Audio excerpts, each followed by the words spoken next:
Hello everyone, आज के इस वीडियो में हम जानेंगे कि आप मार्ग ERP सॉफ्टवेयर में एरर चेकिंग को कैसे रन कर सकते हैं। तो सबसे पहले हम ये जानते हैं कि एरर चेकिंग को रन करने की नीड क्यों पड़ती है। बेसिकली एरर चेकिंग डेटाबेस को करेक्ट करने के लिए होती है।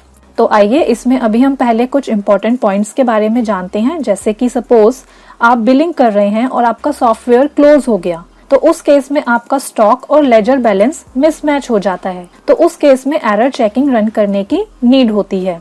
एंड सेकंड, जब कभी आपकी सेल और परचेज ट्रांजैक्शन डेटाबेस में पोस्ट नहीं होती है, तो उस केस में भी एरर चेकिंग रन की जाती है। एंड थर्ड, जब आपके लेजर ओपनिंग बैलेंस में डिफरेंस आते हैं, तो उस केस में भी एरर चेकिंग का यूज करके उसे करेक्ट कर सकते हैं। तो आइए अब सॉफ्टवेयर में एरर चेकिंग रन कैसे करते हैं, इसका प्रोसेस देख लेते हैं। जिसके लिए आप सॉफ्टवेयर की होम स्क्रीन से Alt X की प्रेस करेंगे, तो इस तरह से आप लिस्ट ऑफ कंपनीज विंडो पर स्विच कर जाएंगे।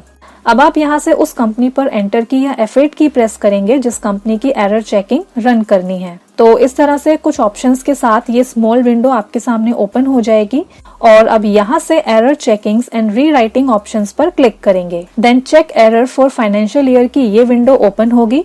अब यहाँ से उस फाइनेंशियल ईयर पर एंटर की प्रेस करेंगे जिस फाइनेंशियल ईयर की एरर चेकिंग को रन करना होगा। एंटर करते ही इस तरह से एरर चेकिंग रन होना स्टार्ट हो जाएगी और प्रोसेस फिनिश होने पर मार्क सेल्फ डॉक्टर की ये विंडो ओपन होगी।